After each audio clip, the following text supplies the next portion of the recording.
Hey everyone, a vinyl community, it's Mazzy here, and this is Whack-A-Mole from the road.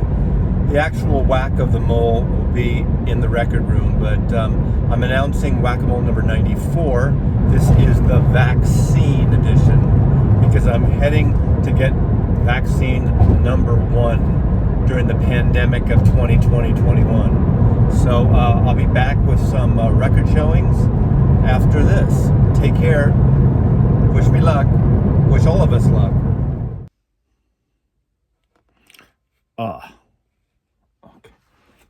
Okay, that went well. Vaccine number 1, Pfizer vaccine, 3 weeks ago back, and I get vaccine number 2. Percussive jazz. This was considered sort of an audiophile record at the time. Great cover, right? I mean, you just buy this for the cover, but it's led by Peter Appleyard, who is a vibraphonist, and I did a video some months back called Good Vibes, where I featured a bunch of vibraphone players, albums like Milt Jackson and many others. Just to name one from Modern Jazz Quartet. This has a lot of covers, including Witchcraft, has a theme from Dragnet, The Man with the Golden Arm, which is appropriate when you see a syringe on the cover of a record.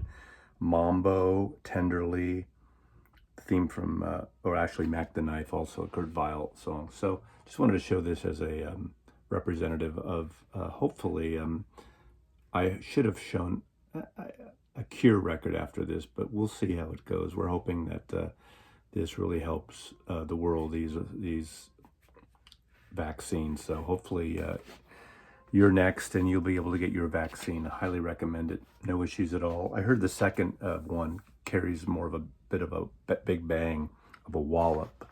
But I just had like a slight soreness the next day, like when you get a flu shot. So Whack-A-Mole, number 94, 5 random picks from my collection. I'm not going to do any more vaccine themes on this one because it's random. Just wanted to start there. So, shall we? 1, 2, 3, 4. And remember, I have records over here now, so I'm just going to grab it. I'm not looking. 5. Okay. Ooh la la. Ooh la la. Ooh la la. Original pressing with, you basically make the eyes and lips move. The Fabulous Faces with Rod Stewart, Ronnie Lane, Ronnie Wood. Oh, and what's his name? Who else is on this? I should have known that. But anyway, this is produced by Glenn Johns, who worked with the Stones and many other artists. This is 1973. I almost said 4. So it's close. Of course, it's all kind of apart at the moment, but the face, believe me, it goes up. Original pressing on Warner Brothers. This is one of those records, though. Every time you get it and open it, it's hard to remember which way it opens. And it includes a poster of lyrics with the band. I was fortunate enough to see them once live. They were a great band. God, right? You know, great live band. That the way they merged after the Small Faces with Steve Marriott and morphed into this group was just pretty amazing. Both are amazing. This is one of those few times, like with Fleetwood Mac, where different members of the group just make it a different band, yet there's a little thread that ties it together. Obviously, Rod Stewart's pretty soulful in his vocalizing. I love this and his first Mercury records. Once he started doing the Warner Brothers, Do You Think I'm Sexy, and the disco and the dance stuff, I did stay on for a little bit with Tonight's the Night, not Tonight's the Night, you know, the one with his French girlfriend doing their little sexy French speak in the middle of it. I kind of fell off the Rod Stewart bandwagon personally, but I do admire him as a singer, and him and Jeff Beck did some incredible stuff together. So Faces, Ooh La La, 1973, Warner Brothers Records. This is the Jayhawks. This is an album from 2018. I love the Jayhawks. These last couple of records haven't been amongst my favorite, but I love them a lot. Gary Lourdes, and of course the whole offshoots of the, you know, Uncle Tupelo, Wilco, that whole thread of genres, of styles, that whole family thing that you can watch on other channels like Digital Gramophone and The Long Cut, because they do really elongated versions or showcases of bands like Wilco and the Jayhawks and Uncle Tupelo and on and on and on and on. I like them a lot, and this is not one of my favorites, but it's a good album, and it's called, see, I don't even know it by heart, Backroads and Abandoned Motels. Sort of a cool cover photograph, the Jayhawks. This is interesting. Asylum Choir, Mark Benno and Leon Russell. They did 2 albums under the name Asylum Choir. They're sort of soulful, psychedelic records, singer-songwriters. These were, I think, around, was it 1969, 1970? They were on Mercury Records. And, of course, Mark Benno went on to do a great, great solo album on A&M Records called Minnows. If you can ever find a copy of Minnows, in fact, let me show it to you.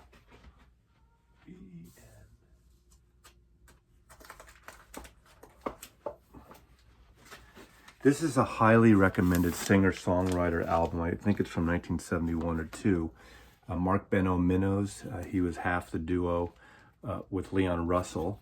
And it's such an incredible record. Like, look at that fish. You know, how many records do you get like a fish spread like that, right? Pretty nice. And on this record is Carl Rattle and Bobby Womack, Clarence White is on here, Clyde King, Rita Coolidge. So it's kind of soulful singer-songwriter. Jesse Ed Davis, Jim Keltner. Really good record. But Clarence White, is all over this, right? Mark Benno, vocals, guitar, piano, organ, and marxophone. What's a marxophone? That sounds like commie to me. Minnows, Mark Benno. But anyway, let's go back to this. There's 2 records of theirs I have, and this is my favorite of them. It's it's sort of singer-songwriter psychedelic. Oh, it's 1968, so it's even earlier than I was thinking. 1968. Highly recommend this record if you get it. And of course, Leon Russell really came out of Tulsa. A lot of my generation got to know him from his solo records, Shelter Records, and his work with Joe Cocker, and of course with George Harrison and the Concert for Bangladesh. And really good record. Again, some psych, singer-songwriter, soulful record. Good choice, Maz Love, good choice. A 12-inch single. Oh no, this is the full album, yeah. This is my promo copy I got in 1978. Sapla pour moi, Plastic Bertrand, little promo stamp there. That was a decent hit in America and videos. The rest of the record's pretty good. This Life's for Me, big dance kind of pop number, dancey pop, a little Dylan-like with his, just rattling off all these words and names in French. One of those few hit records in America that was non-English, and it's really a great record. Enjoy this a lot. What else can I say? I know I've talked to some people from France, and they've told me a little about him. I can't really talk much about Plastic Bertrand, but Sapla pour moi, This Life's for Me, really fun. Just a smiley type of record when you hear it. And lastly, this is an incredible comp. This is obviously the great Hank Williams. This is an import from it's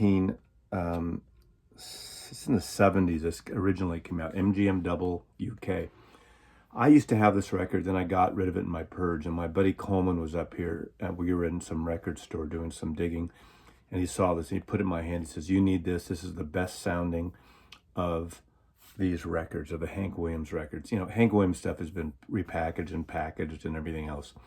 And my buddy, who is actually a pretty good audiophile and record collector and never stopped with collecting vinyl, we had worked in record stores way, way back, just told me this is the one to get.